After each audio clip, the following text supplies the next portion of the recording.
Hello नमस्ते everyone.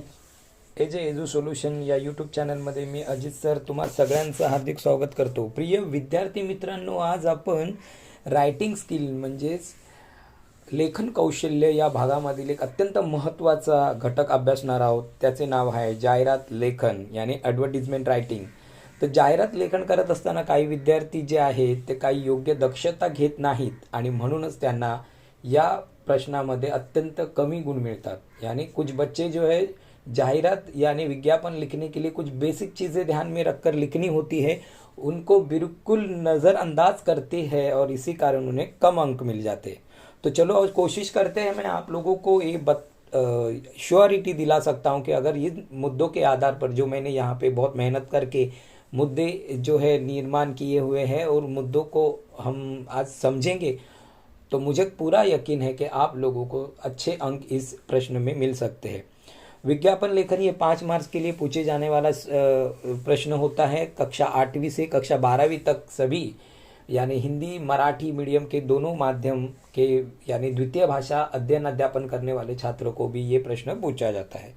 तो जाहिरात घटक जो है, जाहिरात लेखन करत असताना कुछ बातें जो है वो हमें ध्यान में रखनी होती है.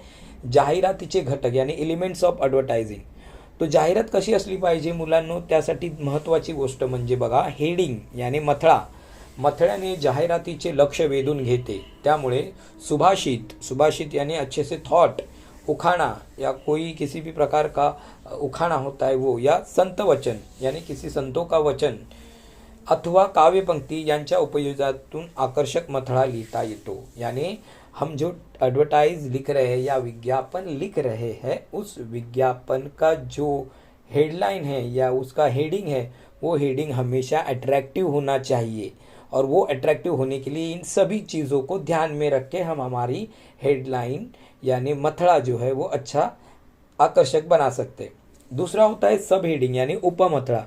उपमथड़ा मतलब क्या, तो जो हमारे जिस चीज़ का विज्ञापन दे रहे हैं, समझो किसी आइसक्रीम पार्लर का विज्ञापन है या किसी स्टेशनरी दुकान का विज्ञापन है, तो उस दुकान का नाम होता है उसका मथड़ा और उसके बाद उसका उपमथड़ा यानी सब हेडिंग होता है. जैसे कि आपको उदाहरण के लिए बता दूं कि LIC का जो है life insurance corporation of India, इसका जो LIC का जो विज्ञापन आता है उसमें आप देखते हो कि LIC ऐसे लिखा होता है और उसके बाद में उसका स्लोगन होता है कि जीवन के साथ भी और जीवन के बाद भी.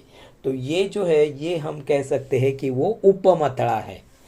त्यानंतर तिसरी गोष्ट आहे ती म्हणजे तपशील यानी डिटेल.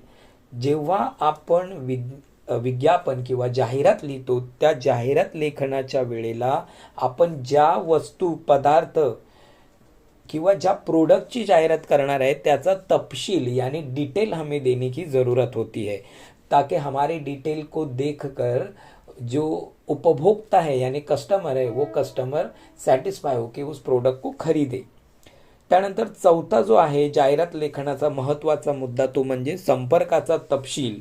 यानी हमने बहुत अच्छा सा हेडलाइन दे के, सबटायटल दे के और डिटेल्स यानी आपण चांगल्या प्रकारे त्याचा तपशील जरी दिलेला असला तरी सगळ्यात महत्त्वाची गोष्ट जी आहे ती म्हणजे हे प्रोडक्ट कुठे मिळतं, तुम्हाला कुठे संपर्क करण्याची गरज आहे, यानी कहाँ मिलता है ये प्रोडक्ट, वो प्लेस कौन सी है, ये सभी जानकारी हमें इस विज्ञापन में लिखनी होगी. मग विद्यार्थी मित्रांनो लक्षात घ्या, जाहिरात लिहित असताना मथळा, उपमथळा, तपशील आणि संपर्क यानी कॉन्टैक्ट डिटेल, इन सभी चीज़ों को लिखना अनिवार्य होता है.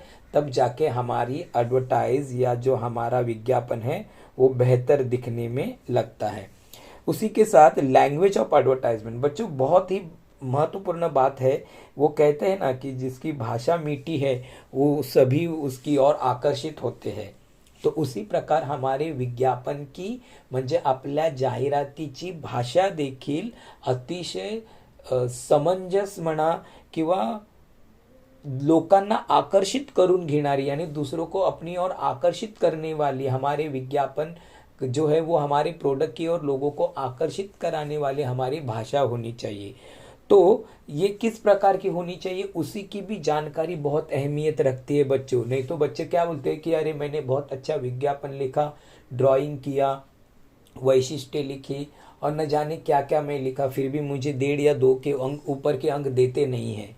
तो ऐसी बात नहीं है। विज्ञापन लिखने के जो तौर तरीके हैं, उन तौर तरीकों को अगर आप जान कर लिखोगे तो यकीनन आपको अच्छे अंक आएंगे। तर मराठीच्या विज्ञापन, मराठीमध्ये आपण त्याला जाहिरात म्हणतो, त्या जाहिरातीमध्ये ती जी भाषा आहे, ही भाषा खूप महत्त्वाची असते मुलांनो। आता बघा, जाहिरात ही संवादाची भाषा है। संवाद यानी डायलॉग है एक प्रकार का। हमारा जो विज्ञापन है ये लोगों से बातें करता है। भले आप पैम्पलेट हो या किसी इश्तिहार आपने दिया है, किसी न्यूज़पेपर में पैम्पलेट बांटे हैं या होर्डिंग्स लगाए हैं, वो लोग जब पढ़ते हैं तो मानो वो उनके साथ डायलॉग करते हैं। आणि म्हणून आपली भाषा कशी असली पाहिजे? एक पहिला महत्त्वाची गोष्ट आहे, आपल्या जाहिरातीची भाषा ही, ती भाषा जी आहे त्याच्यातला जो मजकूर आहे यानी डिटेल जो है वो आकर्षक असली पाहिजे, यानी अट्रैक्टिव होनी चाहिए। लोगों को देखते ही वो पढ़ने का मन होना चाहिए। दुसरी गोष्ट आहे ती म्हणजे साधी, सोपी, सरळ, आकर्षक, स्पष्ट आणि ओघवती भाषा पाहिजे। यानी जो हम लिख रहे हैं वो हमारे प्रोडक्ट के बारे में या आपल्या उत्पादनाच्या बाबतीत जी काही गोष्ट आपण सांगणार आहोत, ती भाषा अतिशय साधी, सोपी, सरळ, लोकांना समजेल अशा प्रकारची भाषा आपण वापरायची आहे। त्यानंतर विज्ञापन जैसे ही देखेंगे तो लोगों को समझ में आना चाहिए, म्हणजे त्यांना त्यांच्या बुद्धीला ताण देण्याची गरज पडणार नाही, अशा प्रकारची भाषा असली पाहिजे। विश्वासार्हता निर्माण करणारी, म्हणजे काही विज्ञापन जे असतात ते विज्ञापन बघा, काही ब्रँड जे आहेत ते ब्रँडचं नाव ऐकूनच आपण ती वस्तू विकत घेतो। यानी कुछ ब्रांड ऐसे हैं बच्चों, आप जानते ही हो कि वो नाम सुनते ही हम वो प्रोडक्ट खरीदते हैं। क्यों? क्योंकि हमारे उस प्रोडक्ट के बारे में ट्रस्ट बना रहता है। पाचवा मुद्दा आहे तो म्हणजे शब्दांचा गैरवापर नसलेली, यानी आपल्या विज्ञापनामध्ये कोई भी झूठे दावे नहीं करने चाहिए। ये प्रोडक्ट के बारे में जो है सच्चाई और रियलिटी बताने वाले ही दावे होने चाहिए, म्हणजेच गैरवापर यानी मिसयूज नहीं होना चाहिए किसी भी प्रकार के भाषा का। लोक भावनेचा आदर, लोक भावना यानी लोगों की भावना का आदर करने वाले ही विज्ञापन होना चाहिए। किसी को कम आंकने वाला या ऊंचा नीचा दिखाने वाला, अमीर गरीब में भेद दिखाने वाला, कास्ट, कम्युनिटी, धर्म, मजहब के आधार पर डिस्क्रिमिनेट करने वाला कोई भी प्रकार का डिटेल या कंटेंट हमें नहीं लिखना है। आपसी सद्भाव और प्रेम बना रहे ऐसी भाषा का उपयोग हमें करना चाहिए। त्यानंतर आहे वेधक, अर्थपूर्ण आणि प्रभावी। वेधक म्हणजे चित्ताकर्षक, अट्रैक्टिव। लयबद्ध आणि सुसंवादी, लयबद्ध यानी रिदमिक होनी चाहिए। भाषा पढ़ते देखो, कुछ विज्ञापन ऐसे हैं कि छोटे छोटे बच्चों को भी वो बाय हार्ट हो जाते। उसके पीछे कारण ये है कि उनकी भाषा रिदमिक होती है। जैसे कि अलग अलग च्युइंगम की ऐड देखो आपको, वो च्युइंगम के छोटे बच्चे भी वो भाषा जो है सीखते हैं और वो आकर्षित हो जाते हैं।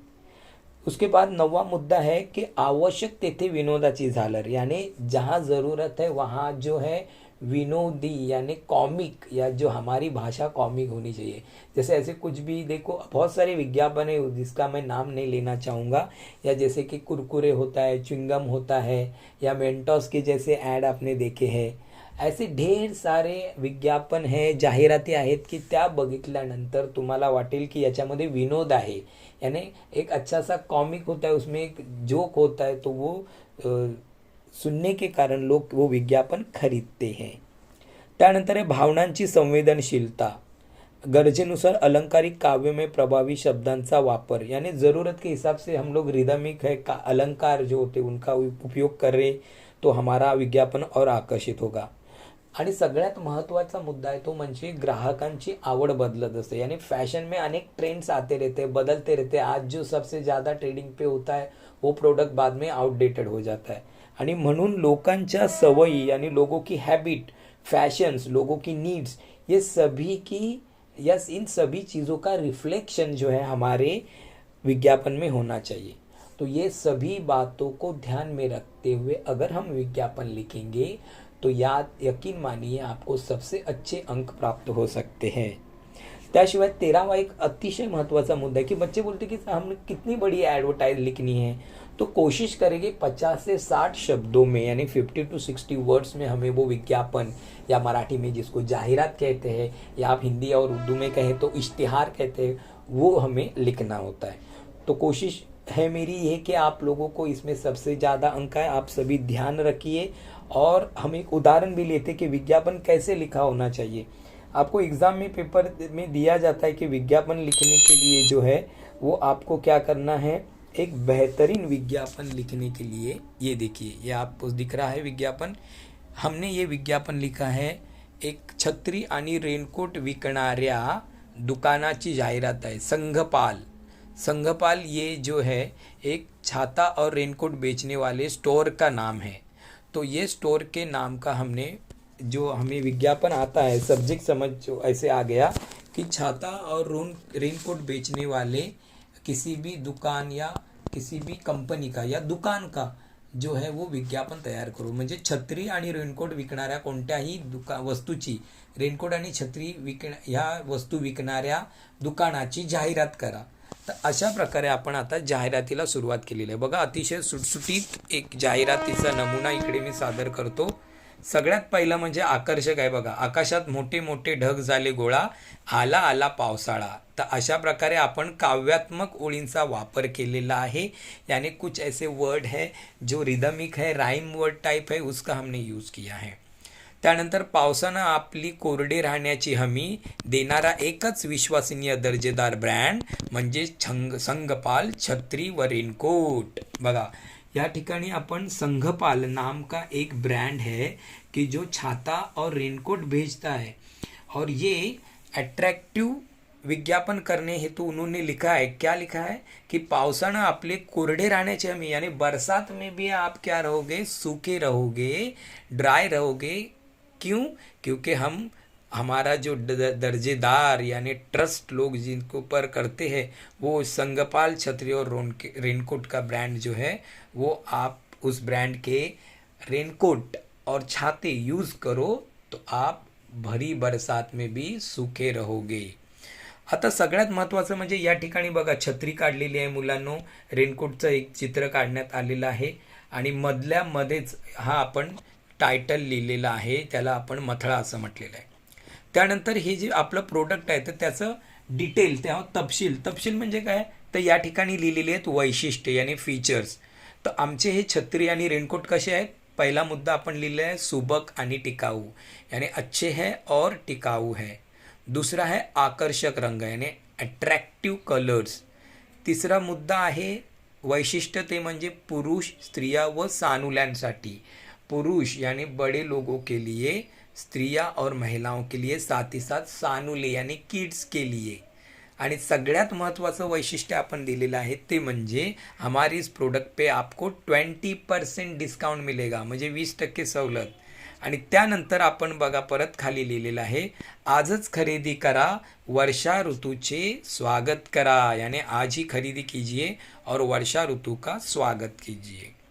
त्यानंतर सर्वत्र उपलब्ध है, ये सभी जगह पे उपलब्ध है और आपको बड़े बड़े अच्छे अच्छे स्टोरों में ये उपलब्ध है। फिर भी हमने सबसे महत्वपूर्ण जो मुद्दा होता है वो होता है संपर्क तपशील, यानी कहाँ कांटेक्ट करना है। तो संपर्क हमने लिखा हुआ है, उसका नंबर दिया हुआ है, पता है दुकान number 2 Tathagat palace, Angulimala road, Vashi, Navi Mumbai 400103। अशा प्रकारे पत्ता आपण दिलेला आहे। त्यानंतर सगळ्यात महत्त्वाची गोष्ट असते ती म्हणजे प्रिय विद्यार्थी मित्रांनो वेळ, आपल्या दुकानाची वेळ सुद्धा आपण नमूद केलेली आहे, ते म्हणजे सकाळी 10 ते रात्री 10। आता एक नवीन सगळं सोशल मीडियामुळे वेगवेगळ्या प्रकारच्या उत्पादनाची जाहिरात होते आणि म्हणूनच आपण आपल्याही ब्रँडचा जो आपल्या दुकानाचा ईमेल ID दिलेला आहे, वेबसाईट दिलेली आहे आणि व्हॉट्सअप नंबरसुद्धा या ठिकाणी नमूद केलेला असतो। तर अशा प्रकारे संपूर्ण जाहिरातीचा आपण एक उत्तम नमुना बघितलेला आहे प्रिय विद्यार्थी मित्रांनो। या ठिकाणी तुम्हाला संपूर्ण जाहिरात दिसते आहे। या जाहिरातीमध्ये बघा किती छान प्रकारे आपण याला बॉर्डर करणं गरजेचं आहे।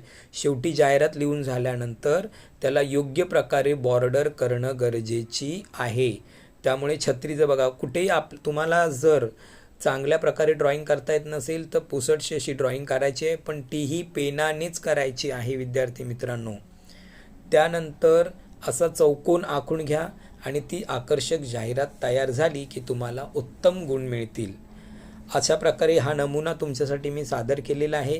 त्यामध्ये मथळा, उपमथळा, त्यानंतर डिटेल्स, तपशील म्हणजे वैशिष्ट्ये लिहिलेली आहेत आणि त्यानंतर आपला संपर्क पत्ता. तर अशा प्रकारे जाहिरात लेखनामध्ये तुम्ही उत्तम गुण मिळवू शकता याची मला खात्री आहे.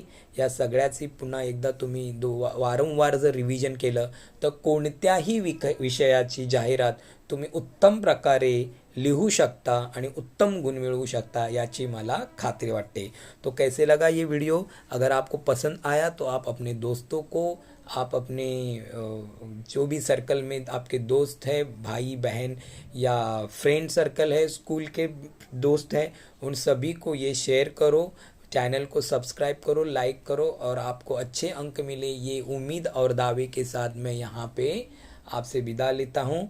बहुत बहुत शुक्रिया. धन्यवाद सगळ्या विद्यार्थी मित्रांना. Thank you very much.